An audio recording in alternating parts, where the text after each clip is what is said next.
thrilled to have Justin Crowe here with us from the Political Science Department to talk about the documents. And without further ado, I'm just going to hand it over to Justin. Thanks, Trent. Thanks, everyone, for coming to celebrate the 225th anniversary of the American Constitution. I have some notes I may look at from time to time, but I may also just rock and roll a little bit. So we'll see. Constitution Day means different things to different people. Or I should say, Constitution Day means different things to the different institutions that are mandated by federal law to celebrate it. Of course, it requires the same thing of all those institutions. It requires, namely, educational programming about the Constitution. But the law mandating that utterly fails to specify what that might mean, what would count as education. And I know from my friends and colleagues that who've done Constitution Day programming at both their own and other institutions that it might mean a range of things, from printing Constitution Day t-shirts, to organizing constitutional-themed trivia contests, to participating in Constitution Day panels, and yes, delivering Constitution Day talks. The Constitution Day lecture circuit, as it were, has become a sort of veritable establishment among historians, and political scientists, and law professors who study the things that I do. Even within the context of a Constitution Day lecture, one could do any number of things. One could talk about the idea of a day celebrating the Constitution itself. One could talk about the importance or lack thereof of constitutional education in 21st century America. One could think about recent or upcoming Supreme Court cases involving constitutional law. Obviously, had this past term, the Affordable Care Act, and have at least two and perhaps more big ones coming up in the successive term. Or one might think more broadly about the prevalence of constitutional language in American politics. Indeed, with the sort of leading political force, or one of the leading political forces in American politics today, being constitutionally oriented, constitutionally themed, referring, of course, to the Tea Party. But in light of the treasures that we have here at Williams, both those that are now sort of displayed semi-permanently at WICMA before moving back to Chapin, and those that Bob and Wayne were kind enough to bring over for us today, I've decided to do something a little different, and that's to actually talk about the documents themselves, rather than some sort of outgrowth of the documents or manifestation of the documents. To talk about them themselves. Not necessarily them as objects or visual artifacts, per se, as might be fitting in WICMA, but to talk about the ideas that inhabit them, the language they use, and most notably, perhaps, the evolution that goes on between them. And by them, I mean three in particular, all of which are in this display here: the Declaration of Independence, the Articles of Confederation, and the Constitution. And in thinking about these three documents as a set, I am perhaps somewhat peculiarly treating the Constitution, which is, of course, the last of the three chronologically, treating the Constitution much more as an endpoint than a starting point. Looking forward from 1776 to 1787, but not really venturing much beyond that. Indeed, focusing on the transition, I should say, from the Declaration to the Articles to the Constitution, and consequently on the decade or so between Jefferson's philosophizing and Madison's strategizing, my focus here is on constitutionalism before, or at least constitutionalism leading up to the Constitution itself. And the goal, or the hope I should say, is to make explicit some connections between the colonial experience and the ideals of the Revolution, as we would see in something like Thomas Paine's Common Sense, as well as in the Declaration. To make some connections between those things, on the one hand, the structure of American government in the decade following the Revolution, as seen in the Articles, on another hand, and the feelings of dissatisfaction with the Articles, best captured by something like James Madison's Vices of the Political System, that ultimately lead to their dismissal and replacement by the Constitution on the third hand. In other words, my goal, or again hope, is to conceptually map out and link the varied strands of American constitutionalism before the American Constitution. And in doing so, I want to try to offer two different types of argument. Two different types of argument about this historical trajectory from, as the title of the talk today suggests, colonies to Confederation to the miracle at Philadelphia. And the first type of argument is what I'll call, in regrettably economistic language, a micro-level argument. That is to say, an argument that operates purely on the level of the ideas and principles that are contained within, purely on the level of the different traditions and modes of thought that are represented by these three documents. The second type of argument that I want to make today is what I'll call a macro-level argument. That is to say, how the relationship between and interaction of these documents and of these traditions points to a key dynamic in political change and political development, specifically in America. And I'll focus mostly on the former, mostly on the micro-level argument, before coming to the macro-level one at the end. We'll be sort of floating above for some time, and I'll try to draw it together at the end. So in a nutshell, the micro-argument is as follows.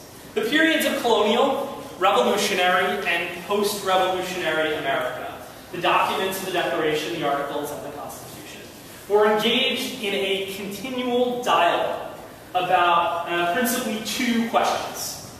First, the legitimate source of power, and second, the most effective distribution of power. The first is a disagreement about sovereignty, about where power ultimately resides in a society.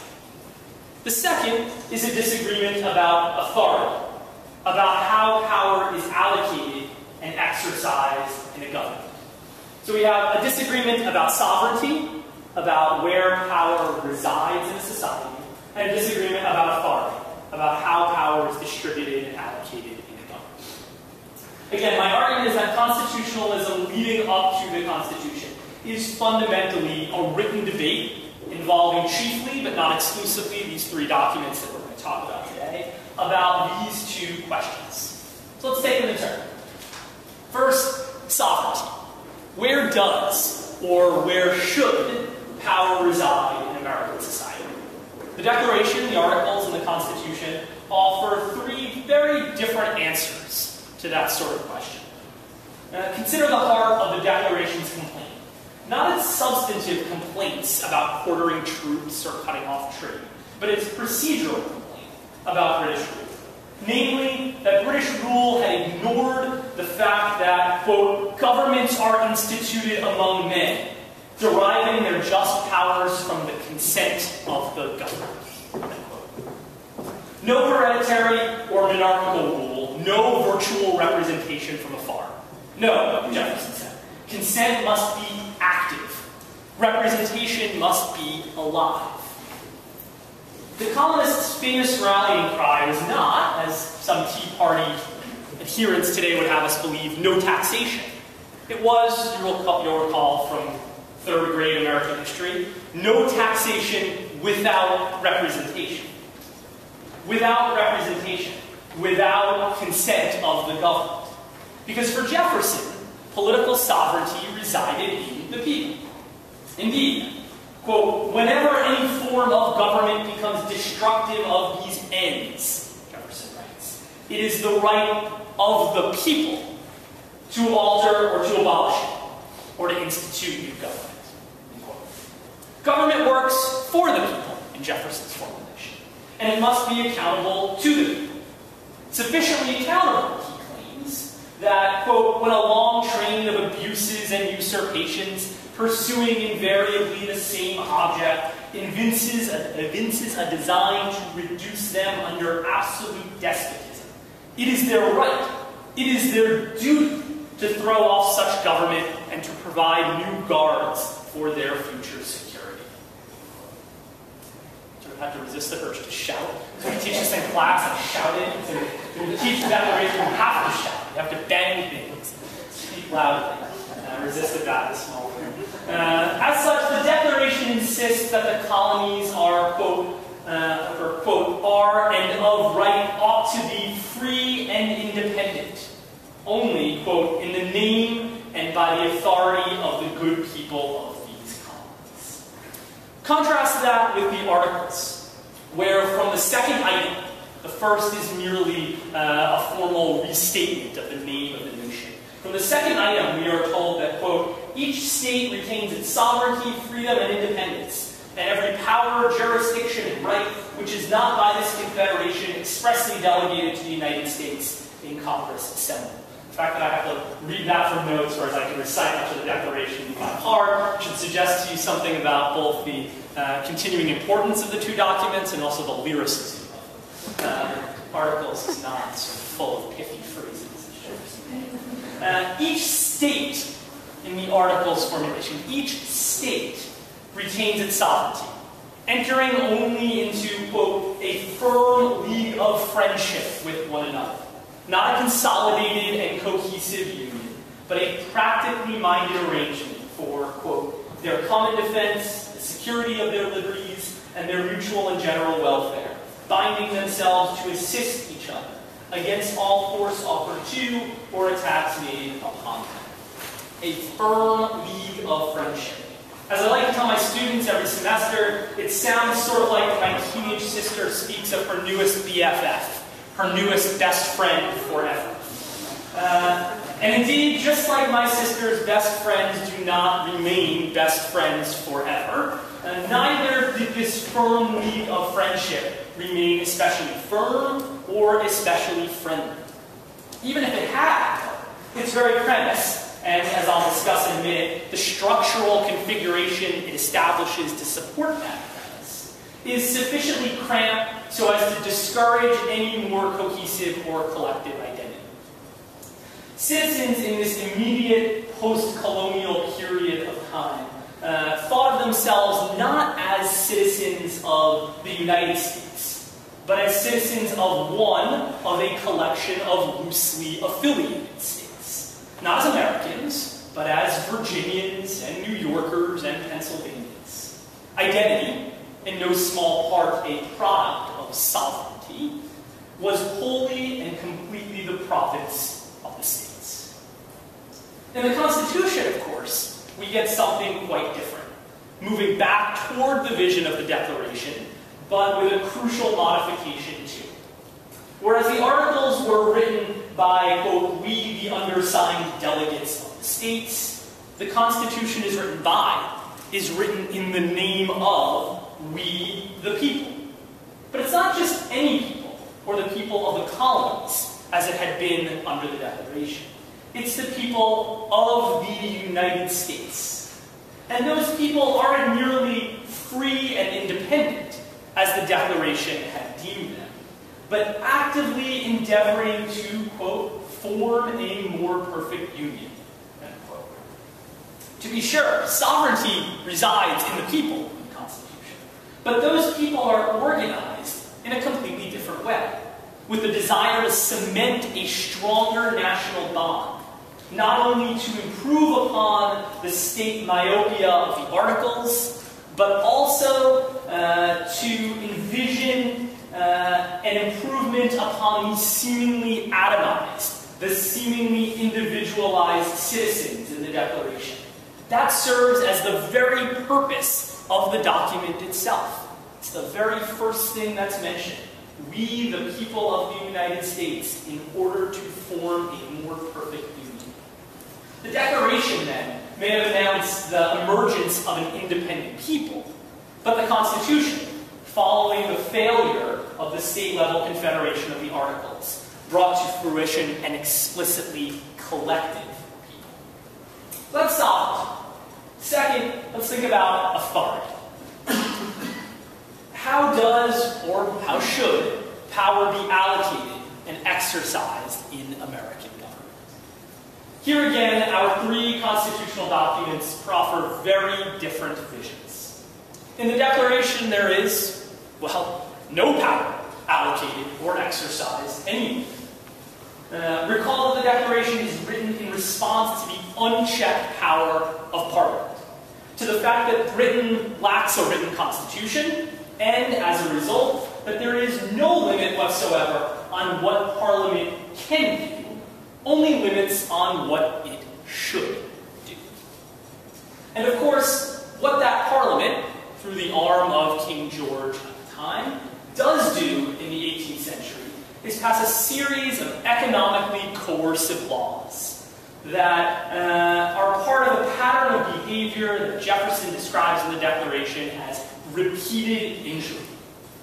In the Declaration, governmental power is to be feared, loathed even, and not simply checked at all turns, but ideally avoided at all costs. As the other famous Thomas of the era, Thomas Paine, writes in his masterpiece Common Sense, government, even in its best state, is but a necessary evil. In its worst state, an intolerable.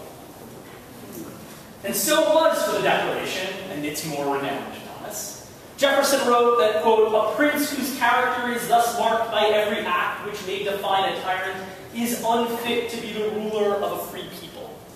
But it's wholly unclear from the Declaration if anyone wielding such power, wielding coercive authority, whether prince or president or pauper, could ever be so fit. If Jefferson would have answered that question affirmatively, he gave little indication of it in the Declaration, and consequently provided no real sketch of what a government, with the authority to make citizens take action, or the authority to prevent citizens from taking action. He gave no sense of what a government would actually look like. It's that same sensibility, adapted for practicality, adapted for necessity, that sits at the heart of the Articles.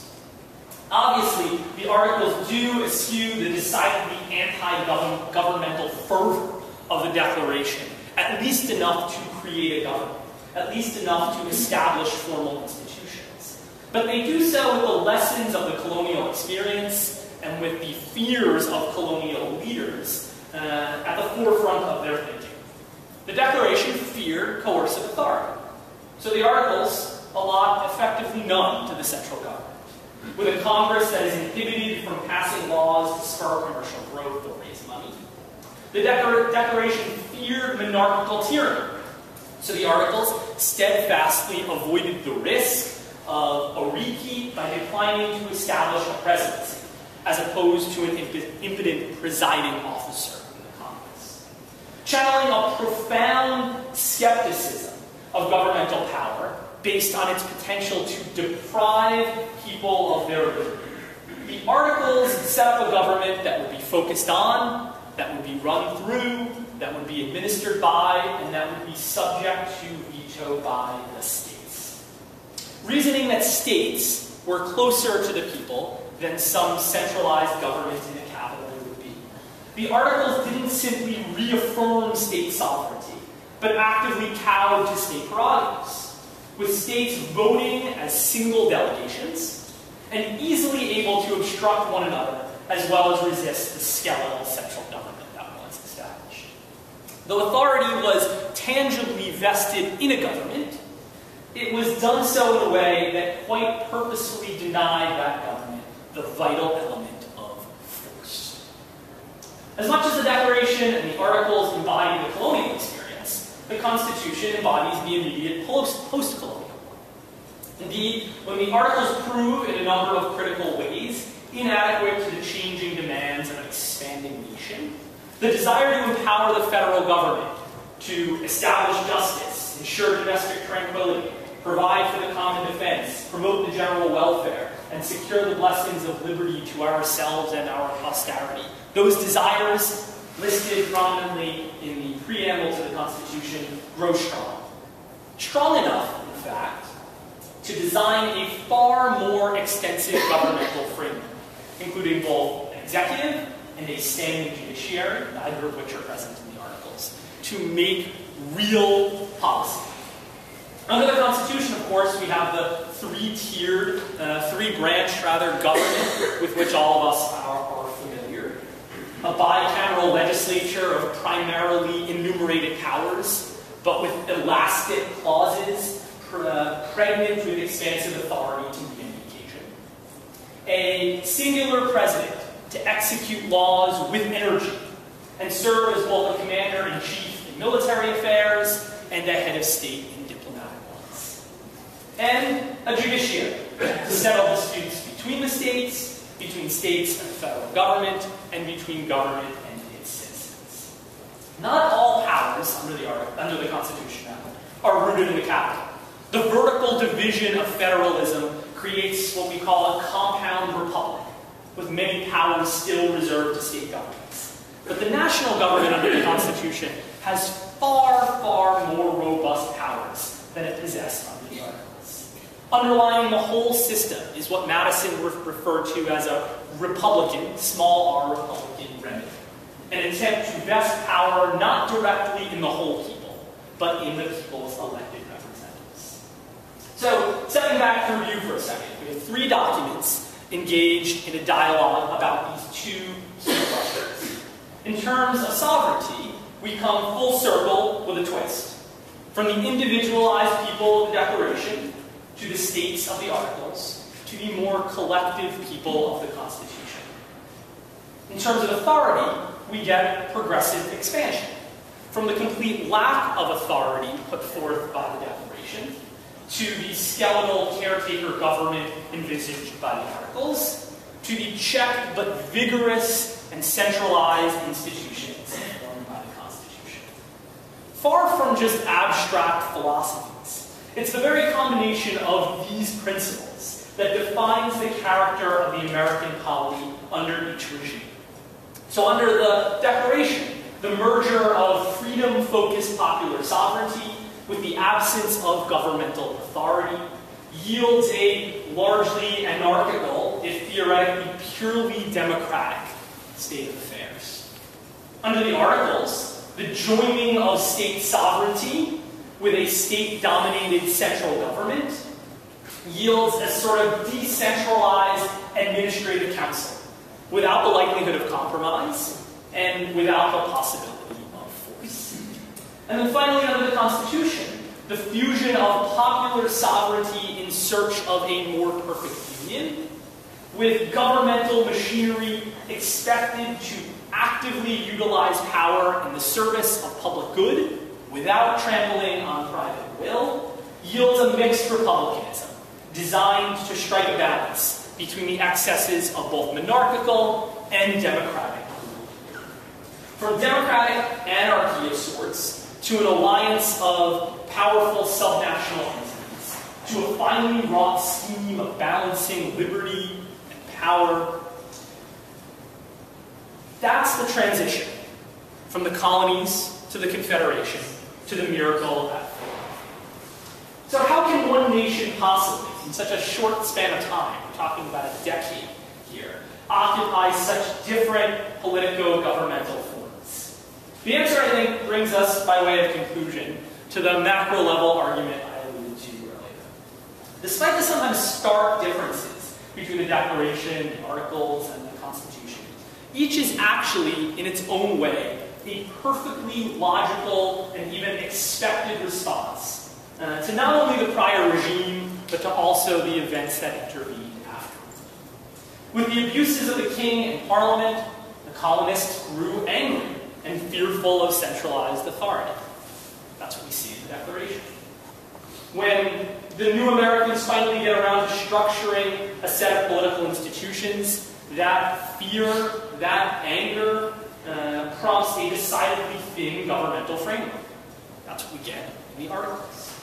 When that framework proves unable to carry out some basic governmental functions in the 1780s, the prior anti-governmental stance softens, and the desire for a more balanced regime proves compelling. That's what we get in the Constitution. So where's the macro-level argument? Stepping back from the details of the 1770s and the 1780s, we see here, in the birth and institutionalization of the American political order itself, what we might recognize as a frequent dynamic of political change and transformation. In other words, the macro-level argument is that the transition from colonies to Confederation to the miracle at Philadelphia offers a generalizable model of political development that can help make sense of so much that was to follow the American foundings. Events occur, changing ideas that citizens harbor, requiring new structures to embody those ideas. Until a new event or set of events occurs, changing ideas once again, requiring yet another set of structures to further. To our 21st century eyes and ears, there is perhaps nothing especially earth-shattering about this idea that ideational and institutional change go hand in hand with one another.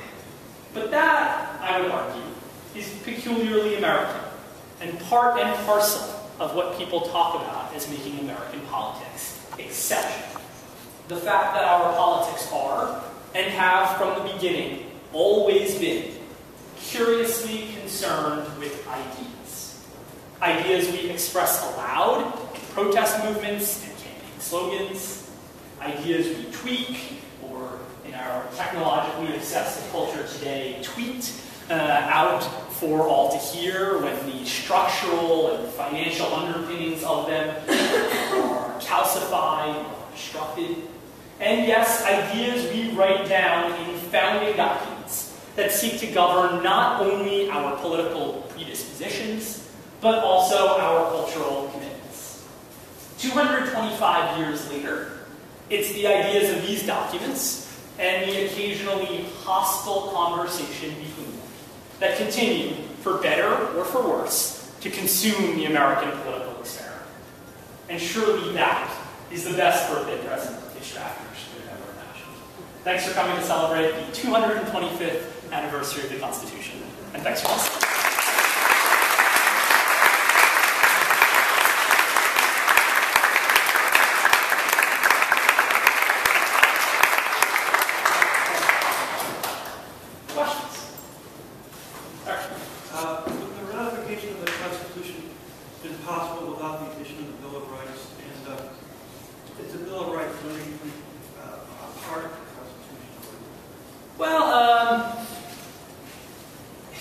Formally, no, it's not, considered part in the sense that we've got a different document, right? We've got here, it's George Mason's, right?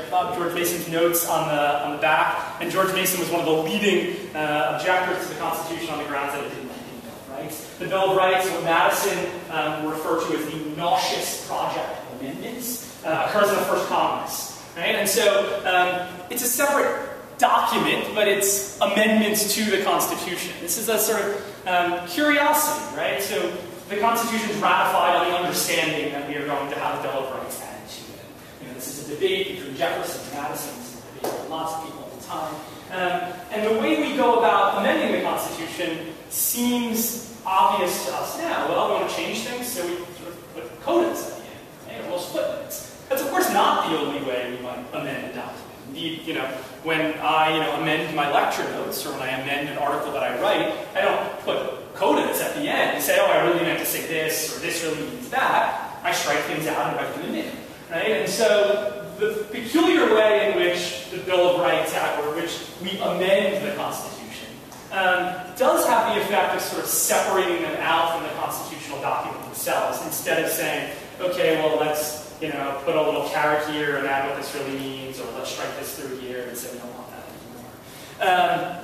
So, in a formal sense, they're not actually part of what we would call the 1787 Constitution. But as codas, as amendments to it, they are clearly of constitutional stature, and they are unequivocally higher law. If we think about the difference between the Constitution and, say, the Affordable Care Act, colloquially known as Obamacare, I sort of hate to use that, even though Obama has tried to seize that for his own purposes to say Obamacare is not that. But the difference between something like the Constitution and something like the Affordable Care Act, or the Fair Labor Standards Act, or pick your act, is that the Constitution is regarded as higher, or fundamental law, whereas the Affordable Care Act, the Fair Labor Standards Act, the Americans with Disability Act are regarded as ordinary law. Right? And as Chief Justice John Marshall makes clear very early in the Republic, when fundamental law and ordinary law conflict, fundamental law trumps. The Bill of Rights is fundamental law. Right? So whether we want to think of it as formally an attachment to the Constitution, or it's something that's grafted on and clearly modifies the way in which we think about it, and it does, it clearly has acquired constitutional stature. It is interesting that so much of constitutional debate and constitutional argumentation these days, certainly in sort of daily politics, but also so much of constitutional law as adjudicated by the Supreme Court concerns amendments. Right? And the amendments are what people recognize. There's very few people. I give a poll in class when I teach my intro American politics class. I hand out a poll that I did a number of years ago about how many Americans could name all 5 First Amendment freedoms, as opposed to how many could name, what is it, 5 members of the Simpsons family. And the numbers are sort of disturbing, right? And I ask people what they think the first First Amendment freedoms include, and you get things like 21% of Americans think it includes the right to own pets, 80% includes the right to own a car, these sorts of things, right?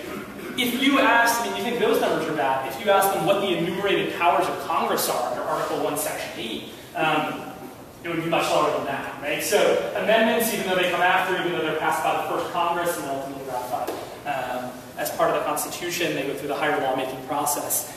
They are the far more well-known applications of the Constitution.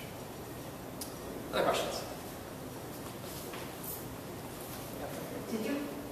Go ahead. Yeah. Did you say that in response to this gentleman's question that it was likely or unlikely that the people would have signed the Constitution without knowing that the Bill of Rights was coming? Well, it's not a matter of the people. Well, we're talking about the people, right? We're talking about the Constitution had to be ratified in terms of its ratification in detail in the Constitution itself by members of the convention, and the deal that struck is that the first order of business of the new Congress will be to attach a Bill of Rights. And so, Pat, you can correct me if I'm wrong, but Pat Spear is our early American historian here, but I believe the historiography is still that it would have been incredibly unlikely that he would have gotten enough delegates to go along without the promise of the Bill of Rights. Fair. Yeah. Now, there's some new revisionists that haven't come across. Yeah, in the back. How much or how often do you cringe when you hear current politicians quote the Constitution and or the Declaration interchangeably? When they quote them interchangeably? Sometimes, they don't know. Well, I thought you were going to say how often do I cringe when I just hear them quote it generally, which is actually not often. I mean, I'll get to your question in a second. I'm actually someone who thinks that lots of constitutional chatter is actually a good thing rather than bad. I have this disagreement with students sometimes who say, but doesn't the Constitution get in the way of just change that we need? Doesn't the Constitution get in the way of what the people want? And this comes from both students on the right and students, to the extent that we have any of those at Williams, and students on the left. Quote them interchangeably. Do you have an example? What are you thinking of? Has there been something recently in which... A lot of people think the words all men are created equal are in fact in the Constitution. Yeah, they're not. Yeah, I mean, I guess you can think about it in one of two ways. So, on the one hand, you can say, well, that shows a sort of constitutional ignorance. And given the differences that I've described, the Declaration and the Constitution envision very different types of polities. Lots happens between 1776 and 1787 to change the new Americans' minds about what type of government they might want or they might need. So on the one hand, it reflects a constitutional ignorance that we might say is distressing or disturbing. On the other hand, the Declaration is clearly not only a canonical document of American politics, but its principles, core principles of American political order. Abraham Lincoln famously refers to the Declaration as the apple of gold and the Constitution as the frame of silver. Right? Saying that what you're really trying to protect is the Declarations, the principles that all men are created equal. And that the Constitution is merely the means by which we seek to accomplish that. John Stewart in America, the book, talks about the Declaration being the sales pitch and the Constitution being the owner's manual. And who bothers to read the owner's manual?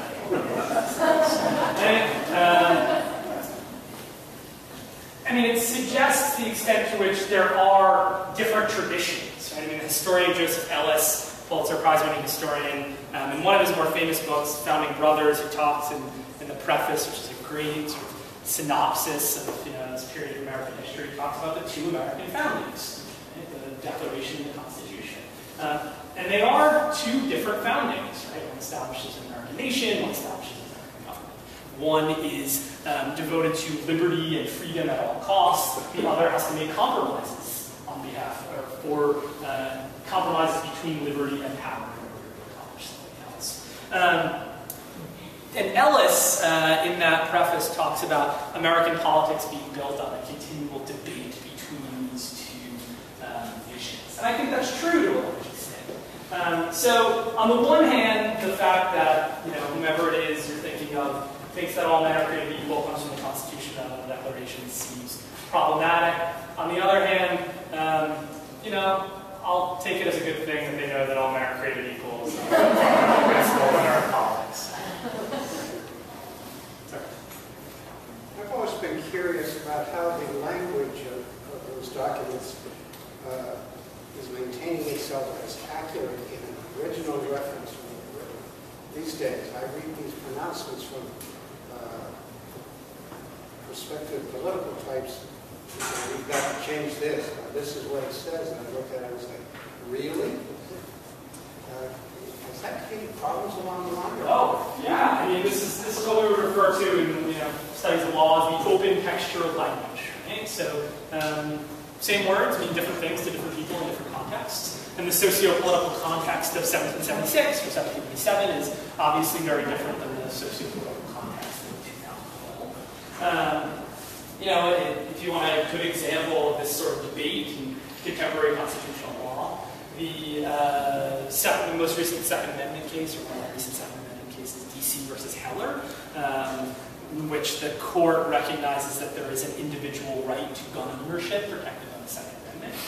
Justices Scalia and Stevens are engaged in a back-and-forth historical battle of sort of history about whose interpretation of the right to bear arms is more accurate and more faithful to what it meant at the time.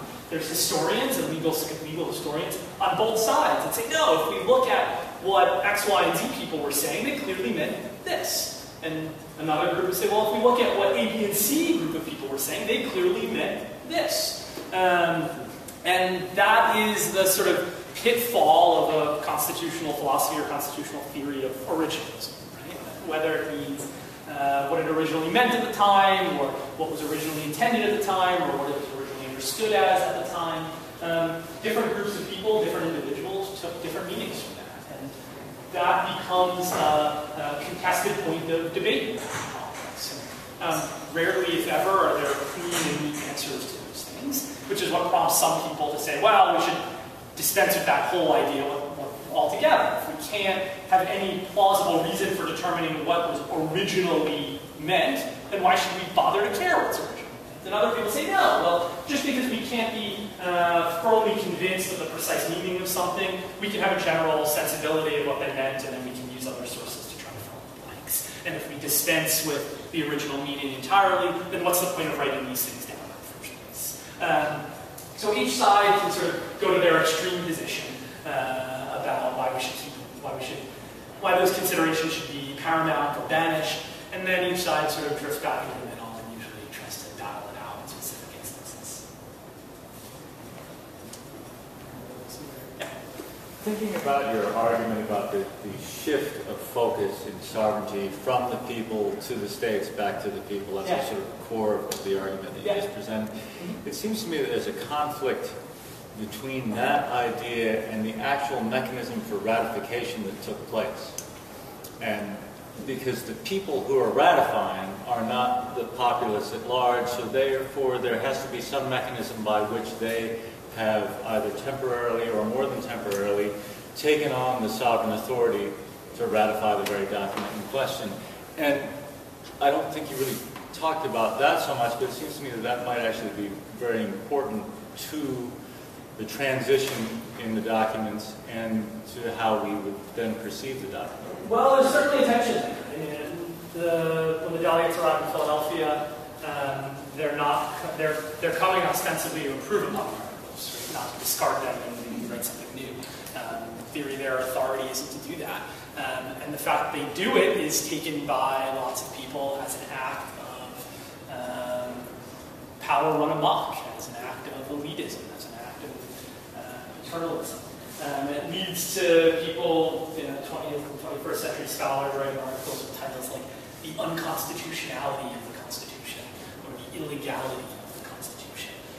There is a tension there, and it sort of reflects a broader tension in the sort of construction and vision of the Constitution, that even though it's in the vision, or it's in the name of we the people, it makes quite clear that it is not a government purely of the people, by the people, and for the people. That's an anachronism, since that's a much later statement to speak of confusing things from different points of American history.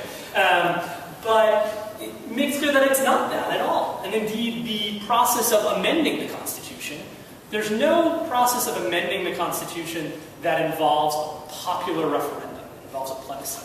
Right? I mean, so in the state of California or the state of Oregon, you want to amend the Constitution, right? You can go through a referendum, an initiative, and recall, and do these things. And this happens in California, Prop 8, and all of that. That doesn't exist in the federal Constitution. There is actually not a sort of direct way for the people as a collective unified voice to make their voice heard. Right? So there are different routes, 4 different routes to amending the Constitution, but they involve things like state legislatures and state ratifying conventions and Congress.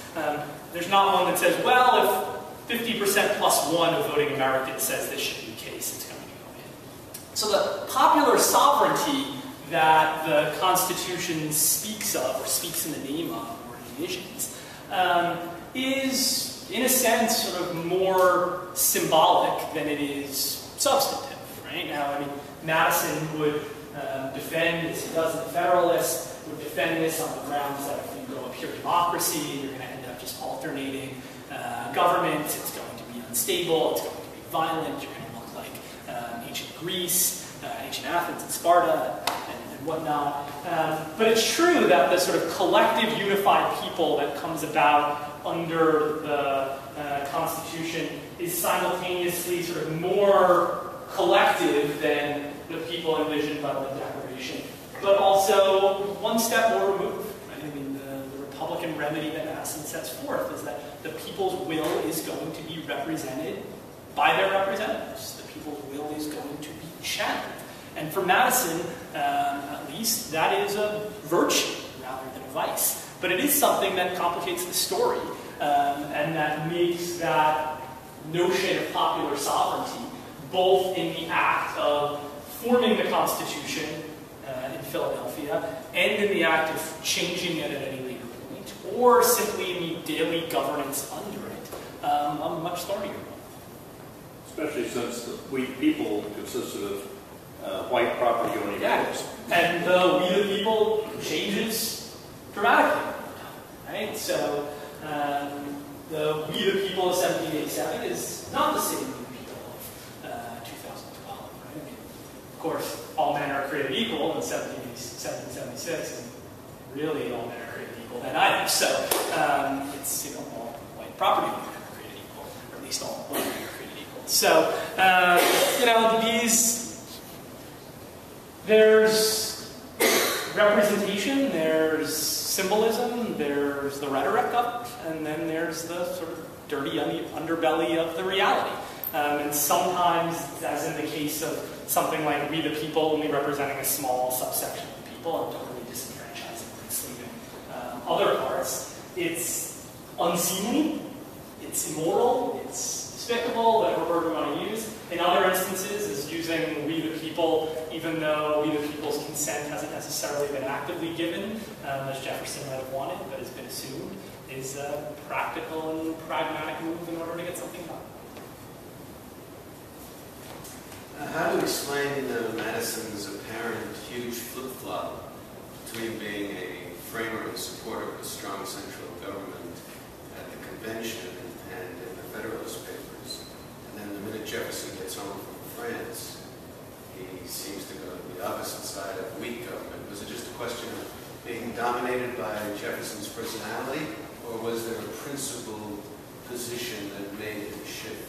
Then Madison comes back, right? So I mean, that's When even he became president. Yeah, I mean, Mr. Madison's War, right? The War of 1812. And Madison ultimately, supports, recharging the bank, and some improvements. And, I mean, look, I think Madison is a pragmatist in some sense, right? And so in 1787, right, I mean, as I said, in preparation for the Philadelphia Convention, Madison writes this document called Vices of the Political System, which guides his thinking at the convention.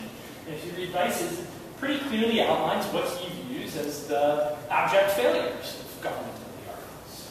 Right? Look, things like the mutability of laws, and the multiplicity of laws, and the injustice of laws. Right? He says, states are passing all of these laws all the time. They're bad laws, and they're constantly changing. Right? Madison wants something going in called the national negative. Right? The federal government will have the opportunity to, the federal Congress will have the opportunity to veto an act of state government if it doesn't like it. Madison seems, coming out of the articles, disenchanted with localism and decentralization. When Jefferson, and that continues on to the Federalists, when Jefferson becomes president and Madison, Jefferson is sort of Madison's mentor, Madison becomes sort of more taken by localism. He's still, Madison is in his first run for Congress, when Monroe almost beats him. Right? It's his first run for Congress when James Monroe almost beats Madison. Monroe is far more Jeffersonian than Madison is and runs to, using the terms of right and left in that day, it's a little tricky, but runs to his Jeffersonian side, right? And tries to sort of sneak in that way. Madison has to come back in part, I assume, for political reasons. In part, the Hamilton, is continuing to try to push his influence, and his influence in the Washington administration, and then when Adams comes to office, Adams administration. I don't know if it gives Madison cold feet, if it makes Madison think, if Madison has a change of heart, and then when it in turn gets to Madison's presidency, Madison sort of realizes the adage that a famous scholar of the presidency in the 20th century says, nobody sits where the president sits, nobody sees what the president sees. Madison comes to see, well, hey, strong national government, this isn't so bad. This is not an uncommon feature of American political leaders, right?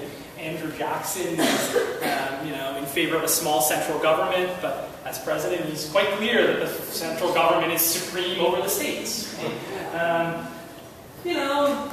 Where you stand depends upon where you sit. And so when Madison is standing in a position of fearing the republic might fail under the articles, a stronger central government looks good. When he's standing in the position of seeing what Hamilton wants in terms of financial commercial America rather than agrarian one, Jeffersonian localism looks more desirable. When he's faced with New England states embargo and possible secession of the Hartford Convention, as he's trying to wage the War of 1812, vigorous administration of national power looks good once again. He's still, throughout all of that, Madison is fairly centrist. He's not Hamilton, right? He's not John Marshall, and he's not Jefferson or Jeffersonian allies. Madison remains the sort of national Republican mantra that Madison puts forth, remains a fairly centrist ideology into the sort of 1810s. Just to follow up on that, isn't it therefore perhaps the luckiest thing about the convention in the summer of 1787 that Jefferson was safely tucked away 3,000 miles away in Paris? Yeah, it's an interesting counterfactual, right? What happens if Jefferson is in Philadelphia, and how does that influence Madison? How does that influence what the debate looks like? It's an interesting counterfactual. I have a hard time wrapping my head around how it plays out, but it certainly is a relevant factor. Who's in the room is going to influence the debate. It's